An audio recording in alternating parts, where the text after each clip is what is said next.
magpasalamat muna tayo sa Diyos sapagkat siya ang dahilan ng ating pagbubuklod at pagtitipon sa ating parokya. Magpasalamat tayo sa Diyos. Palakpakan natin ang ating Panginoon.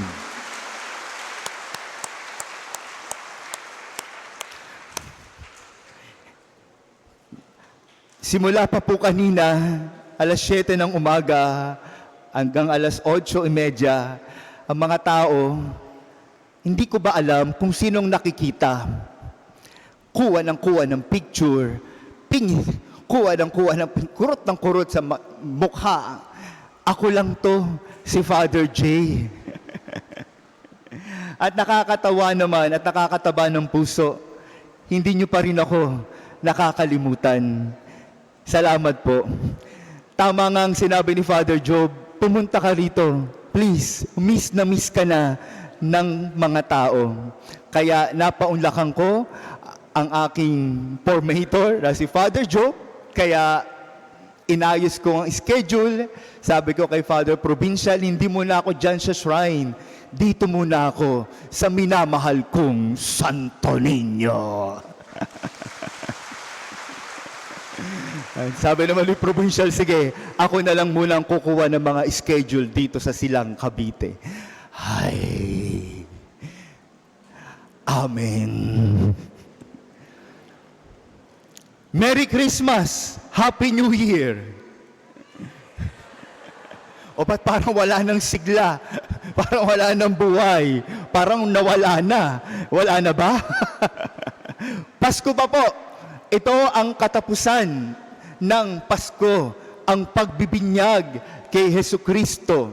Ngunit, dito sa Santo Niño, ang Pasko ay magpapatuloy hanggang sa kapistahan ni Senyor Santo Niño. Kaya ang mga parol, kikinangpayan. Ang mga palamuti, hindi pa tatanggalin sapagkat hindi pa tapos ang pista ni Senyor Santo Niño. Amen? At kaya naman, napaunlakan ko, sabi ni Father Job, magnobena ka kay Senyor Santo Niño. Magpasalamat ka. Palapakan natin si Santo Niño. At bagong taon pa, ang mga itsura ninyo parang lumuma na. Bagong taon pa, simula pa, January pa lang. No? Kaya punong-puno dapat ng pag-asa sa pagpasok ng bagong taon. Amen? Kaya, Merry Christmas, Happy New Year. Ayan hindi ko kayo nalimutan. Ngayong Pasko, hinabol ko talaga kayo. Alam na this. Dumako na tayo sa ating pagdiriwang, ang kapistahan ng pagbibinyag ng ating Panginoong Hesukristo. At marami tayong pagdinilay-nilayan, base na rin sa ating Ebanghelyo, nang si Jesus ay nagbukas ang langit, bumaba ang banal na Espiritu Santo sa anyo ng kalapati at isang tinig mula sa langit ang nagsabing, ito ang pinakamamahal kong anak na labis kong kinalulugdan. Sa binyag ni Jesus ay sa binyag ding ating natanggap, bumubukas din ang langit. Habang may binyag, bumubukas ang langit. Bumababa ang banal na Espiritu at sa bawat binyag, isang tinig mula sa langit ang nagsasabing, ikaw ang pinakamamahal kong anak, labis kitang kinalulugdan. Sapagkat sa sakramento ng binyag, inaangat ang abang pagkatao. Sa sakramento ng binyag, itinataas ang ating pagkatao. At sa sakramento ng binyag, sinasabi ng Diyos, anak kita. Ganyang kalalim ang ating natanggap sa sakramento ng binyag. Parehong tubig nang si Jesus ay nabinyagan, parehong tubig ang isinagawa sa atin. At nang si Jesus ay nabinyagan, parehong formula ang ginamit. Binibinyagan kita sa ngalan ng Ama at ng Anak at ng Espiritu Santo. Lahat tayong binyagan, parehong tinanggap. lahat tayo ng binyagan, hinugasan sa ating kasalanan. Lahat tayong binyagan, iisa ang Diyos na ating pinakamamahal. At sa binyag, sinasabi ng Diyos, anak kita. Ang laking impact niyan sa buhay natin. Anak tayo ng Diyos. Huhugasan tayo ng Panginoon. Kahit gaano mang kadumi dahil sa kasalanan, huhugasan pa rin tayo ng Panginoon. Tama nga ang sinabi sa unang pagbasa. Hindi babaluktutin ang tambong sira-sira. Hindi papatayin ang ilaw na aandap-andap. Sapagkat sa Diyos may pag-asa tayo. In the eyes of God, no one is hopeless. In the eyes of God, everyone is child of God. Lahat tayo may pag-asa sapagkat lahat tayo hinuhugasan sa ating kasalanan. Anak tayo ng Diyos.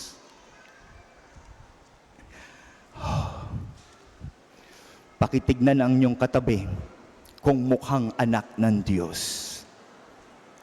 Huwag ako, alam ko na yan.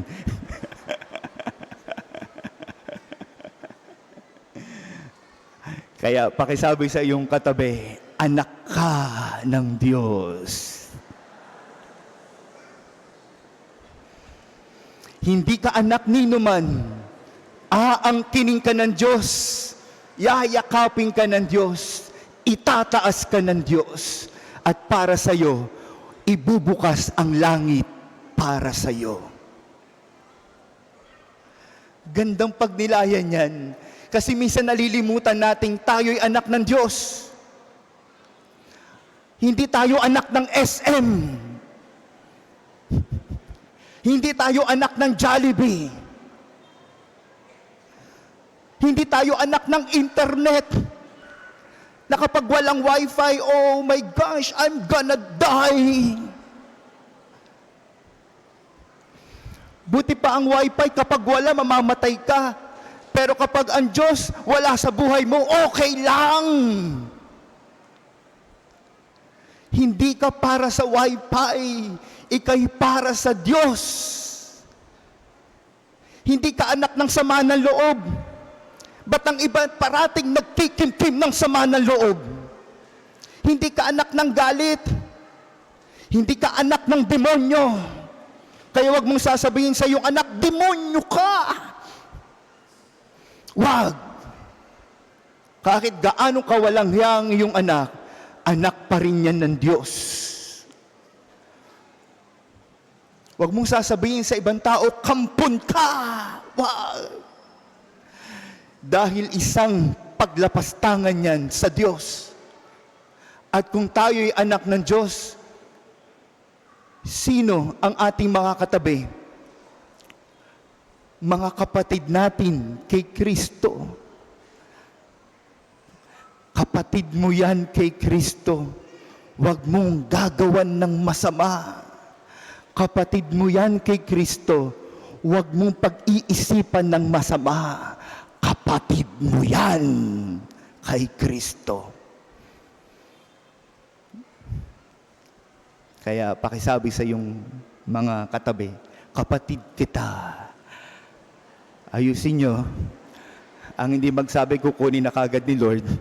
Kabago-bagong taon, ayaw nyo magsalita. Sabihin mo, kapatid kita. Pautang nga. Hindi. Wag. Masama yun, masama. Kapatid kita kay Kristo. Nalilimutan kasi natin yan. Pag sa misa, sa simbahan, para tayong walang katabi. Pag sa simbahan, para tayong sinabi na nga ng pari, peace be with you. Hindi ka man lang mag-peace. Ang parating peace mo, yung asawa mo, yung kapatid mo, yung kapamilya mo, yung kakilala mo. Bakit ang iba hindi mo ma-peace be with you? Kapatid mo yan kay Kristo. Nagdarasal din yan. At malay mo'y kasama ka sa kanyang dinarasal. Amen. Amen. Amen po. At sa binyag, bumukas ang langit. Wow! Ang ating abang pagkatao, hindi lang basta tinaas. Ang ating abang pagkatao, hindi lang basta itinanghal. Kung hindi para sa tao, bubuksan ng Diyos ang langit. Kaya wag nating sasabihin, tao lang tayo. Nagkakamali. Isang paglapastangan yan sa ginawa ng Diyos na nagkatawang tao, nakipamuhay, at nabinyagan pa, katulad din natin. Huwag mong sasabihin, tao ka lang. Pag nagkakamali, sasabihin, excuse natin, marupok tayo, tao lang. Sapagkat ang pagiging tao, niyakap ng Diyos upang sa ganon, ibukas ang langit para sa atin.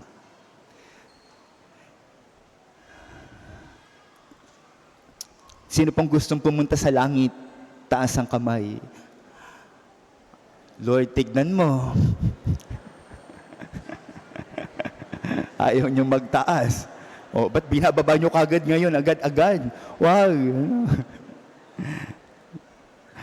Ang patutunguhan ng anak ng Diyos, kung nasaan ang Diyos, langit. Kaya nga, sa simbahan, isang palasap sa langit. Ano bang nakikita natin sa simbahan? Mga anghel. Ang mga anghel na palamuti, kahit sa loob at labas, ay sumisimbolong dapat langit ang tahanan. Hindi ka lang pangkalookan. Hindi ka lang pang Pilipinas. Hindi ka lang pang earth. Kung hindi ikaw ay pang langit. Ang ganda po, no? Sa sakramento ng binyag, biruin mo, nabubukas ang langit. Sa sakramento ng binyag, sinasabi ng Diyos, ikaw ay para sa langit, sa aking tahanan.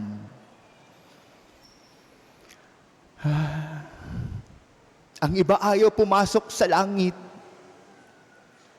Ang gustong pinapasukan, patay sindi. Ang iba ayaw pumasok sa langit. Ang gustong pinapasukan, SM, Caloocan.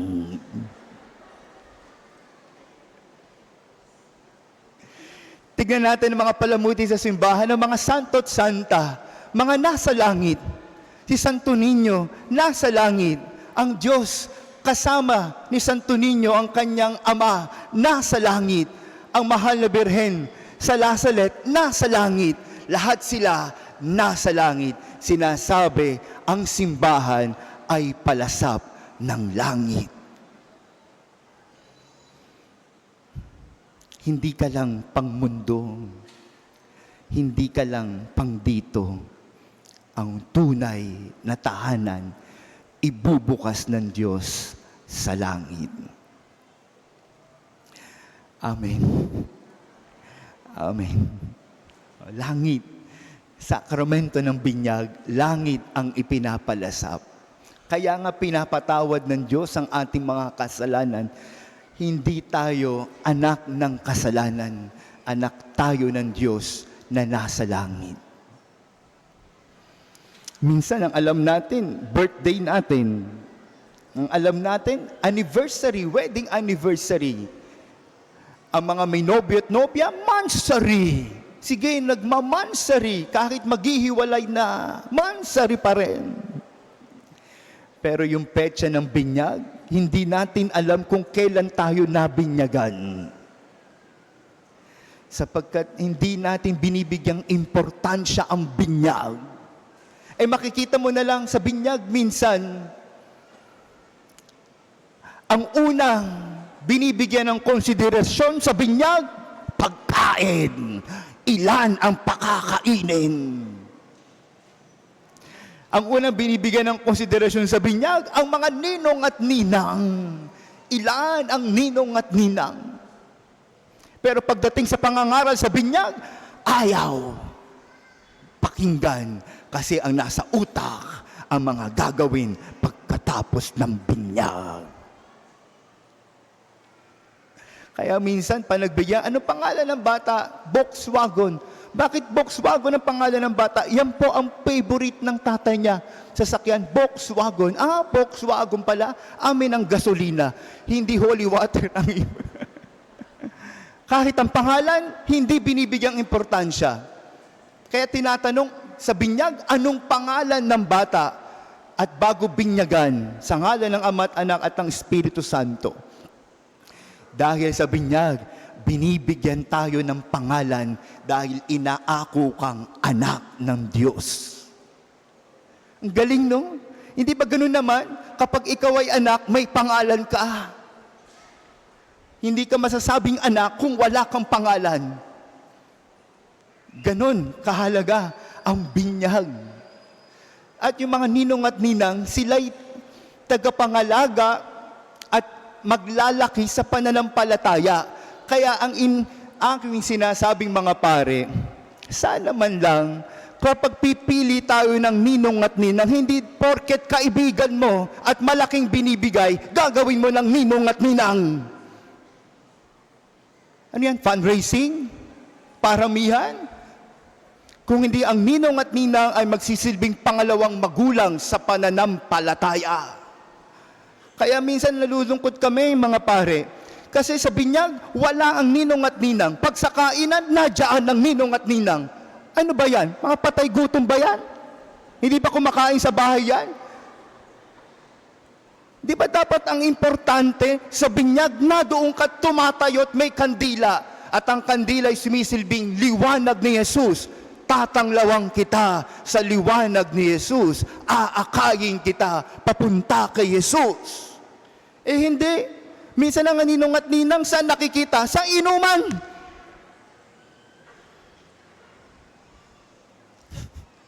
Wala dito. Wala dito sa Santo Niño. Sa iba. Pero yan ang nangyayari. Sa binyag. Nalilimutan ang kahalagahan ng binyag. Hindi binibigyang importansya ang binyag. At mga magulang, ang parati kong paanyayang, dalhin ninyo ang inyong anak kay Jesus. Habang bata, palakihin ninyo kay Jesus. Ipakilala nyo si Jesus sa inyong mga anak. Kasi minsan ang iba, kabata-bata, pinapalaki sa cellphone. Binibigyan ng cellphone, binibigyan ng tablet para makapanood ng Cocomelon. Kaya kilala na si Cocomelon, kilala na si Coco Martin, pero si Jesus hindi nila kilala. Kaya ang mata, mukhang internet, mukhang YouTube. Lahat ng mga character sa YouTube, kilala niya. Pero si Jesus, hindi niya kilala. Pero pag lumaki ang bata, magagalit kayo. Sasabihin nyo, demonyo ka. Tapos, Father, kunin nyo na po yung anak kong demonyo. Hindi na nga ako nagkaanak. Papaampo mo sa akin yung demonyo mong anak. Pero ganun na nangyayari. Pag malaki, saka nyo itatapon. Sino nag-spoiled? Ang mga anak, ang mga magulang. Sino nagpalaki sa mali? Ang mga magulang. Kaya lumaking mali ang mga bata. Walang bata pa lang ay masama na. Nagiging masama ang bata sapagkat napapabayaan ng magulang.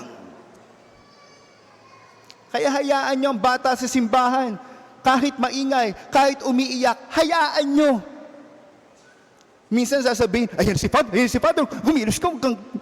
Ano tingin mo kay Father? Police?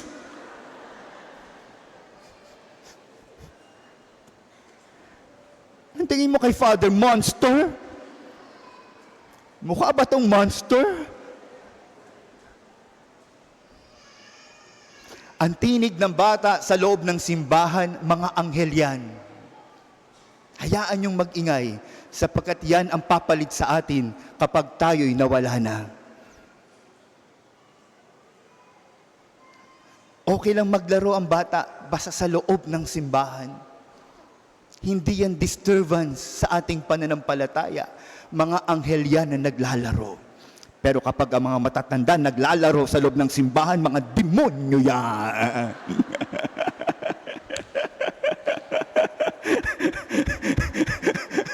Ay, hindi. Wala pa lang gano'n. Wala. Amen. Palakihin ninyo ang inyong anak sa simbahan. Palakihin ninyo ang inyong anak malapit kay Kristo. Katulad ng sinabi ng Diyos kay Jesus, kalulugdan yan ng Diyos at kalulugdan yan ng mga tao. Amen. Amen. Nasaan ang inyong mga anak? Pero dito naman sa Santo Niño, sabi ko nga, ang sarap bumalik. Kasi dito sa Santo Niño lang, ang mga bata nag-o-offer. Sa iba wala. Kahit nga matanda, walang nag-o-offer. Dito sa Santo Niño, nagmamadali pa mga bata, nagkukumahog pa. Sige, palapitin nyo sa altar. At balang araw, yan, yung mga bata, mga altar server. Mga anghel. O mga anghel din. Amen. Palakihin ninyo ang inyong anak sa loob ng simbahan. Parang katulad din, sasabihin ng Diyos, ito ang pinakamamahal kong anak na labis kong kinalulugtan.